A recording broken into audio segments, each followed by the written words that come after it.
Good morning all of the students. बच्चों, आज हम डाइट इन डाइट का पार्ट 8 का अध्ययन करेंगे। एट एडेमेंट पार्ट 3 में जाएंगे हम एक्सक्लेमेटरी सेंटेंस। 2 टाइप्स की मैंने आपको बता दिया था एक्सक्लेमेटरी सेंटेंस के। आज हम पढ़ेंगे टाइप 3 एक्सक्लेमेटरी सेंटेंस की। सबसे पहले हम देखो एक्सक्लेमेटरी 3 में क्या होता है। हुर्रे, अलास, ओ, हो गॉड, इनसे प्रारंभ होते हैं वाक्य। जैसे कि मान लो इसमें क्या होगा, इनसे प्रारंभ होने वाक्यों को हम जब रिपोर्ट डायरेक्ट से इनडायरेक्ट बनाते हैं तो इनको हम हटा देते हैं। इसके रूल्स के अकॉर्डिंग चलना पड़ेगा अपन को। ये रिपोर्टिंग वर्ब सेड के स्थान पर आवश्यकता अनुसार external with Joy, external with सोरो या सरप्राइज का प्रयोग करते हैं।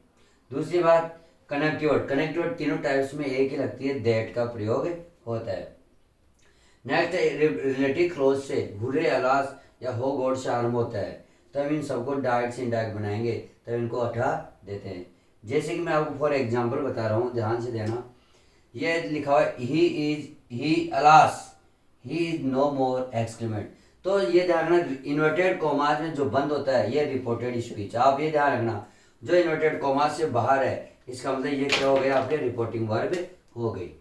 तो सबसे पहले हम इसको इधर लेके आएंगे रिपोर्टिंग वर्ब को, तो हमारे जाएगा सी एक्सक्लेमेड विथ। अब अलास है, दुख से रिलेटेड है तो सोरो कर देंगे, ये लिख दिया अपन। उसके बाद अपन दैट का प्रयोग करेंगे। किसका प्रयोग करेंगे? दैट का। अब इसके बाद अपन इसको ये अलास को हटा देंगे, क्योंकि अलास मैंने बताया ये शब्द वाक्य में इनको हटा देते हैं। तो अब बचा ही, तो थर्ड पर्सन ही चेंज नहीं होता, तो ही का ही अपन स्मॉल लेटर्स में आ जाएगा ही। उसके बाद ये प्रेजेंट है तो इसमें पास्ट में चेंज कर देंगे तो हो जाएगा ही वाज। उसके बाद अपन no more, he was no more, ये आपके सेंटेंस बन जाएगा। दूसरा सेंटेंस है आपके she said to him brave, तो आप सेड टू को चेंज कर दो। सेड टू को मैं देखो यहाँ लिख रखा है ब्रेव हमेशा चेंज होता है एक्सक्लूडेड में, तो इसका बढ़ जाएगा शी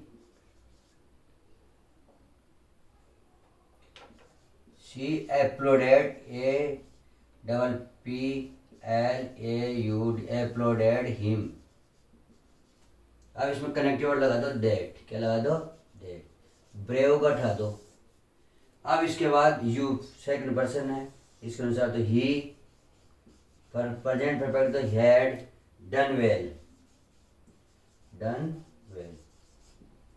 तो इस प्रकार से हम इसका प्रयोग आवश्यकता अनुसार कर सकते हैं। तो बच्चों ये एक्सक्लेमेटरी सेंटेंस की टाइप 3 थी। मेरे ख्याल से आपको एक्सक्लेमेटरी सेंटेंस के तीनों टाइप्स आपके अच्छी तरह समझ में आ गई होगी। इसके बाद हम आगे बढ़ते हैं लेटर्स का प्रयोग। उससे पहले आप स्क्रीनशॉट लीजिए, फिर हम आगे करते हैं। हाँ देखो, अब आता है लेटर्स, अर्थात लेट से आरंभ होने वाले वाक्य। ध्यान रखना, एक तो लेट होता है, एक लेटर्स होता है। तो लेटर्स के थोड़ा अलग रूल्स होते हैं, लेट के अलग रूल्स होते हैं। जैसे कि मान लो लेटर्स रिपोर्टिंग वर्ब में सेड के स्थान पर, हमेशा ध्यान रखना रिपोर्टिंग वर्ब में सेड के स्थान पर सजेस्टेड आता है। यदि सेड टू हो तो सजेस्टेड टू का प्रयोग करते हैं, ये बात ध्यान रखना। यदि सेड टू यानी ये वाली चीज और ये वाली चीज और ये वाली चीज ध्यान रखने वाला है, लेकिन टू को नहीं हटाना चाहिए। और परपोज्ड है, लेकिन एक ध्यान रखना, परपोज के बाद टू का प्रयोग नहीं आता है। इसके बाद अपन टू का प्रयोग नहीं लगाते हैं। यदि वाक्य में लेट तो दिया होगा, जब लेट से वाक्य से तो लेट दिया होता है, हम लेट को हटा देते हैं और उसके स्थान पर किसका प्रयोग करते हैं? डेट का। लेट को हटाकर हम डेट का प्रयोग करते हैं। किसको हटाकर? लेट को हटाकर। तो बच्चों अब आगे देखो, रिपोर्टेड क्लॉज में वर्ब सदैव प्रेजेंट टेंस में होती है। किस टेंस में? रिपोर्टेड क्लॉज में हमेशा प्रेजेंट टेंस होती है। रिपोर्टेड क्लॉज में वर्ब में कोई चेंज नहीं होता था, अपन को वर्ब में किसी प्रकार का चेंज नहीं करना पड़ता। नहीं, वर्ब के पहले हम शुड का प्रयोग करना चाहिए। और नेक्स्ट आता है रिपोर्टेड स्पीच में अस हो। रिपोर्टेड स्पीच में अस हो तो रिपोर्टिंग वर्ब में आई अथवा मी हो तो अस को हटाकर वी का प्रयोग करेंगे, ये ध्यान रखना। मैं अंडरलाइन करा इन शब्दों पर थोड़ा फोकस करना। और यदि आई या मी ना हो तो अस को हटाकर हम दे का प्रयोग कर देते हैं। तो बच्चों इस प्रकार लेटर्स से आरंभ होने वाले वाक्य के रूल्स से होते हैं। अब मैं आपको बता रहा हूँ लेटर्स के सेंटेंस का किस प्रकार से सेंटेंस बनते हैं। इसके लिए आप स्क्रीनशॉट लीजिए, उसके बाद मैं इन सेंटेंस को आपको एक्सप्लेन करता हूँ। हाँ देखो, इसके लेटेस्ट के एग्जाम्पल में आपको बता रहा हूँ। I said to my friend, मैंने बताया था यदि यहाँ पर आई हो तो लेट को हटा देते हैं और इसको डेट में कन्वर्ट करते हैं, और अस दिया गया है इसमें, तो हम इसका सेंटेंस बनाएंगे। आई सजेस्टेड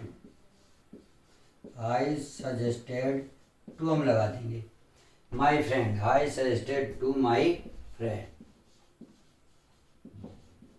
फिर लेट को हटा के अपन क्या जोड़ देंगे, डेट का प्रयोग कर देंगे। हर्ष को हम जैसे यहाँ पर आई दे रखा है तो हम वी में कन्वर्ट कर देंगे, तो वी किसमें कर देंगे, वी में कन्वर्ट कर देंगे इसमें। अब वी कर दिया, वी के बाद अपन इसमें अपनी तरफ से शुड का प्रयोग करते हैं। किसका करेंगे, शुड का प्रयोग करने के बाद वर्ब की, शुड की मॉडल्स है तो इसके बाद में सब वर्ब की फर्स्ट फॉर्म में आएगी, तो should go to some holy place. उसी प्रकार आगे दूसरा सेंटेंस और लिखा मैंने, आई सेड टू हरी, तो इसमें भी आई सजेस्टेड टू, हरी में चेंज होगा ही। अब लेट है तो इसमें डेट में बदल दो, अस है तो वी में बदल दो।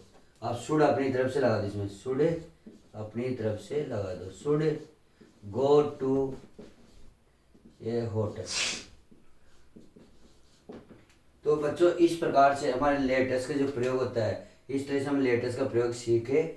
अब मेरे जहाँ तक समझ में है कि आपके साथ डाइट इंडाइट का कुछ हिस्सा आपके समझ में आएगा, और अब एक पार्ट और बचा है, वह आपको मैं अभी बता देता हूँ कि कौन सा पार्ट है, उसको हम अभी पढ़ रहे हैं। यानी कि किसी वाक्य में डबल सेंटेंस आ जाते हैं तो उसका इंडायरेक्ट से इंडायरेक्ट कैसे बनाते हैं, उनको मैं एग्जाम्पल के माध्यम से बता रहा हूँ, ध्यान से देखना। इसके आप पहले स्क्रीनशॉट लीजिए, उसके बाद फिर आगे इसका अपन इंट्रोगेटिव और सिंपल सेंटेंस, इंपरेटिव सेंटेंस, कोई सा भी सेंटेंस है इन डबल सेंटेंस में आते हैं, उनका डायरेक्ट से इंडायरेक्ट किस प्रकार से बनता है।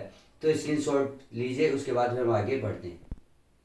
हाँ देखो, अब आपके आता है last and final chapter diet इंडाइट का, मिक्स सेंटेंस या टू सेंटेंस या मिश्रित वाक्य। इनको मिश्रित वाक्य भी कह सकते हैं। टू सेंटेंस है जिसमें दो सेंटेंस दिए हुए आते हैं, जैसे कि she said to me I am in trouble full stop, फिर विल यू हेल्प मी। तो दो सेंटेंस हो गए, एक सिंपल सेंटेंस हो गया और एक इंट्रोगेटिव सेंटेंस हो गया। उसी प्रकार the teacher said to you do not make a noise और आई शैल पनिश यू। इस प्रकार के यदि किसी वाक्य में दो सेंटेंस आ जाते हैं तो उनका किस प्रकार से बनता है। देखो, आप सबसे पहले बच्चों ये चीज ध्यान रखना, आपको यहाँ तक का वाक्य भूल जाओ कि आप तक का कोई वाक्य आपने दिया हुआ है, तो अपन सिर्फ आई एम ट्रबल का बनाएंगे। तो सिंपल सेंटेंस है तो इसका बन जाएगा she told me. Corrective simple sentence corrective डेट लगता है। यहाँ तक तो आपने जैसे करते हैं वैसे करेंगे। आई फर्स्ट पर्सन है तो इसके अनुसार बदल दो, तो क्या हो जाएगा सी।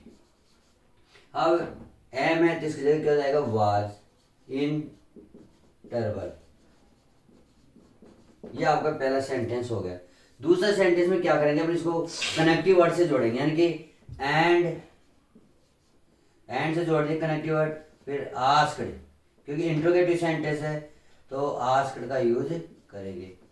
अब हेल्पिंग होम से शुरू हो रहा है तो कनेक्टिव वर्ड क्या लगाएंगे, इसमें इफ का यूज करेंगे। यहाँ तक आपने समझ लिया। अब आता है यू इसके अनुसार बदलेगा तो क्या हो जाएगा आई।